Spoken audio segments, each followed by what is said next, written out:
To be perfectly honest, the Sunday after Christmas is not one of the best attended Sundays in the church year. Typically, there are two what they call low Sundays. The most low is usually the Sunday after Easter, sort of the second lowest, the Sunday after Christmas.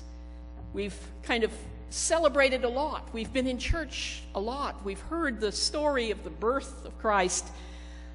And the Sunday after Christmas is one of those Sundays when we hear some of the lesser read passages. And in this case, it seems like we're rushing. You know, Jesus was just a baby in the manger a few days ago. And now we're celebrating a boyhood experience, the only one, in fact, that we have in all of Scripture of what Jesus was like as a child.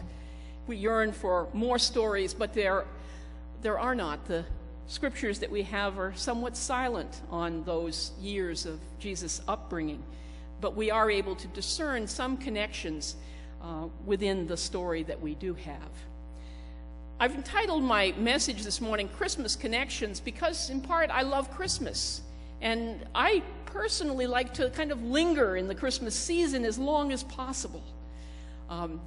It will be soon enough when the tree will come down and the candles will be put away, and we will return to the ordinary Sundays when we learn what it means to live as Christ's disciples in the real world.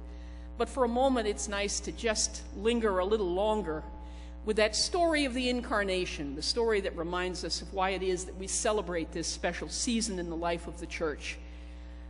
The psalm reading that we had this morning, the reading from Psalm 148, one of the commentators that I read said it has that kind of goodnight moon kind of feel to it, where we're praising God, all creation praises God.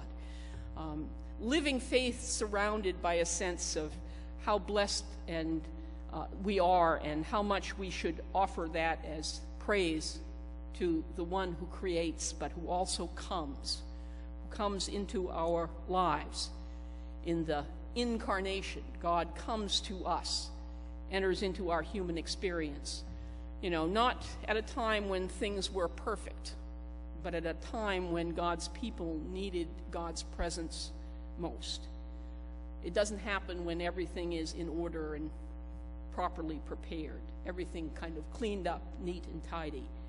No, Jesus was born into a world that's just as complicated as ours, just as difficult as ours, a time of darkness, time of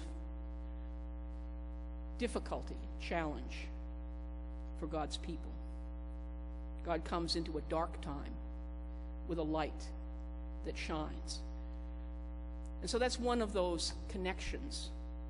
We think about all of the things that Christmas means to us, not just the gifts that we've received and the time that we've spent with family, but what it means to us as a people of faith. That Christmas, in a sense, shines with all of the stories that are our stories of faith, the stories of Jesus' birth, but also of his teachings and his healings, of his ministry. And we remember even the stories of his suffering, of the cross, and of Easter. And all of those, in a sense, kind of gather, connect, form a web of faith that is part of what we bring each Sunday, but which we pause to ponder in our hearts on this Sunday after Christmas. I've had a wonderful Christmas season, and it's not over yet. We still have more of the 12 days of Christmas before Epiphany, before the wise men come with their gifts. And so it is good not to pack things away too quickly. I had the opportunity to travel to Virginia Beach.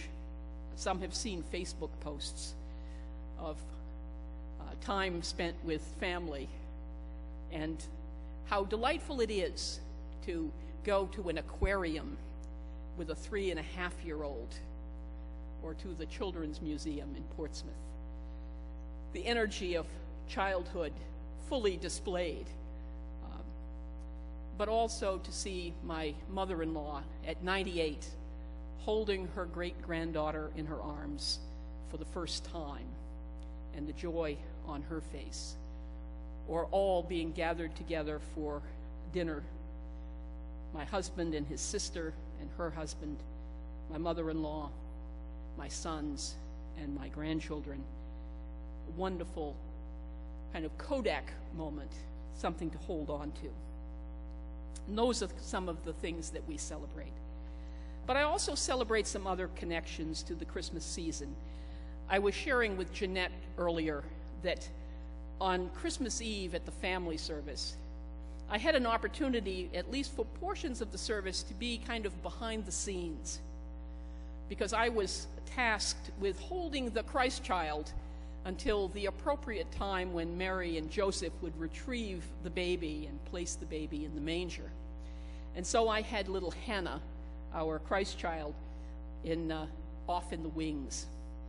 And all of the angels and kings and shepherds gathered around, and it was delightful to see the joy on their faces as they interacted with baby Hannah, the delight that they took in being close to a little baby and seeing her smile as they smiled at her. And then after the angels and shepherds went to their appointed places, the kings were still there, and they were practicing, because as kings, the script said they should walk with pomp and circumstance down the side aisle and the center aisle to the manger and the Christ child. And so they were practicing pomp and circumstance out in the wings. And as they were practicing and sharing conversation with one another, one of the kings turned and said to me, "This is why I love this church so much, because we do things like this, because we do pageants, and we have opportunities for our children to really immerse themselves in this story, and to let the story, in a sense, dwell in them, to share their gifts of music with the congregation as they tell the story of Christmas." And I think about what that means in the life of this church family and any church family that really wants its children to grow up, to experience the stories of our faith in deep and rich ways, letting them participate fully, sharing stories, bringing forward the offering, engaging in mission and service, learning what it means to be a people of faith in all of the ways in which we as a community share that with one another. And I think that that's part of the Christmas connection, being family together.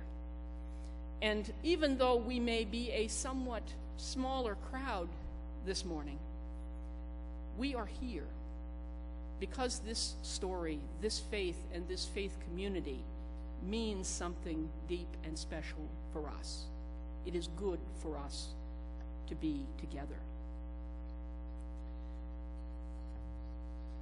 In a commentary on this passage from Luke, Barbara Brown Taylor writes that, Jesus is there at the temple when things have quieted down, when the festival is over. So in some ways it's much like us gathered here on this Sunday after Christmas. And she writes, "The visitors have packed their donkeys and headed home, trailing ribbons and wrapping paper behind them.